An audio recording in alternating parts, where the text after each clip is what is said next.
Assalamualaikum warahmatullahi wabarakatuh. Alhamdulillah, kembali pada pertemuan kali ini kita akan membahas tentang instrumen penelitian tindakan kelas yang terdiri dari dua siklus. Pertama, sebelum itu saya sampaikan bahwa dalam instrumen penelitian tindakan kelas ini saya sudah menentukan satu orang pengamat dari teman mengajar. Nama beliau adalah Aswadi Amir SPD. Dan di sini lembar keterlaksanaan PTK siklus pertama itu lembar observasi pengamatan. Identitas, nama, Sulfikar SPDI, hari tanggal siklus pertama hari Jumat 23 Juli 2021, pengamat Aswadi Amir. Jadi ada petunjuk, amatilah pembelajaran dari awal sampai akhir. Kemudian yang kedua, berilah tanda checklist pada kolom skor keterlaksanaan sejumlah butir amatan sesuai dengan apa yang terjadi. Jadi di lembar observasi ada butir-butir amatan yang skornya itu terdiri dari 1 sampai 4. Kemudian ada keterangannya. Di kegiatan pendahuluan, mengondisikan suasana pembelajaran yang menyenangkan, mengimplementasikan PPK, melaksanakan absensi, mengecek penguasaan kompetensi yang sudah dipelajari sebelumnya, menyampaikan kompetensi yang akan dicapai dan manfaatnya dalam kehidupan sehari-hari, menyampaikan tujuan pembelajaran, menyampaikan lingkup dan teknik penilaian yang akan digunakan, mengecek pengetahuan prasyarat, mengembangkan kemampuan literasi. Kita masuk di kegiatan inti, yakni pengelolaan pembelajaran. Jadi di sini guru menguasai materi pelajaran, melaksanakan pembelajaran yang menumbuhkan partisipasi aktif peserta didik. Guru memulai dan mengakhiri proses pembelajaran tepat waktu. Guru membantu peserta didik mendefinisikan dan mengorganisasikan tugas yang akan dilaksanakan. Guru menggunakan bahasa yang baik dan benar. Guru mendorong peserta didik untuk memanfaatkan sumber belajar yang ada. Guru memanfaatkan teknologi dan informasi. Guru mengimplementasikan PPK. Guru mengembangkan kemampuan literasi. Penerapan pendekatan dan model pembelajaran.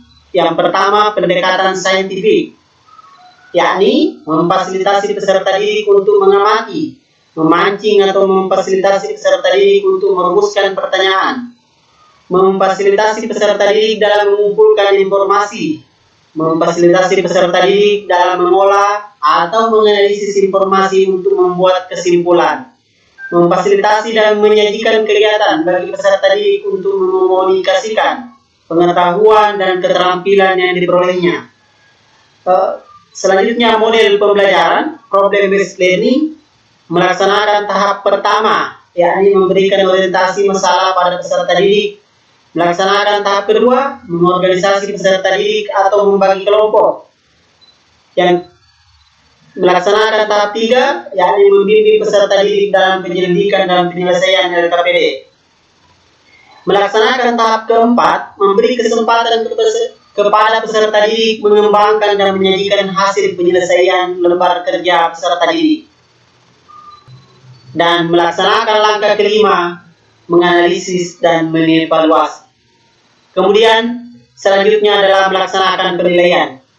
Melaksanakan penilaian pencatatan pengembangan sikap, melaksanakan penilaian pengetahuan, melaksanakan penilaian keterampilan. Selanjutnya kegiatan penutup, memfasilitasi dan membimbing peserta didik untuk membuat kesimpulan kegiatan pembelajaran. Melakukan penilaian atau refleksi terhadap kegiatan yang sudah dilaksanakan secara konsisten dan terprogram. Memberikan umpan balik terhadap proses dan hasil pembelajaran.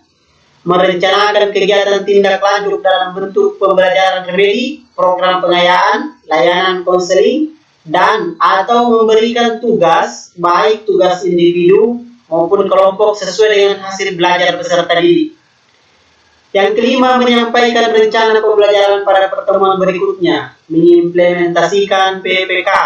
Kemudian total skor itu nilai total skor dikali 100%. Kemudian dibagi 148-nya, itu hasilnya nanti. Selanjutnya, lembar observasi pengamatan peserta didik. Butir-butir amatan.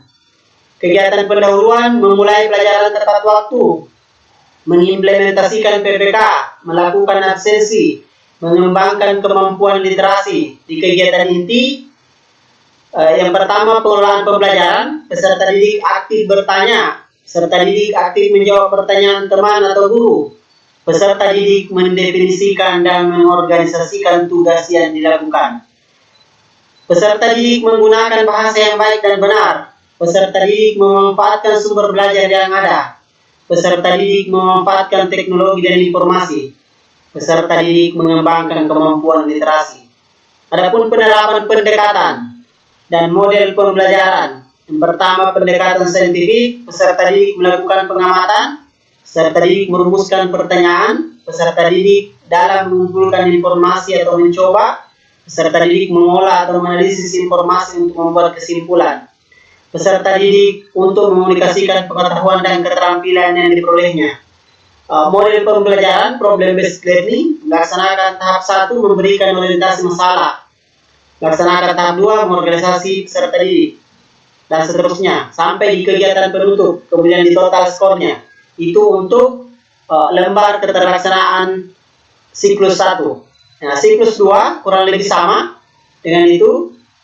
Saya kira Bapak Ibu bisa melihat di sini kurang lebih sama lembar pengamatan terhadap guru dan lembar pengamatan terhadap siswa.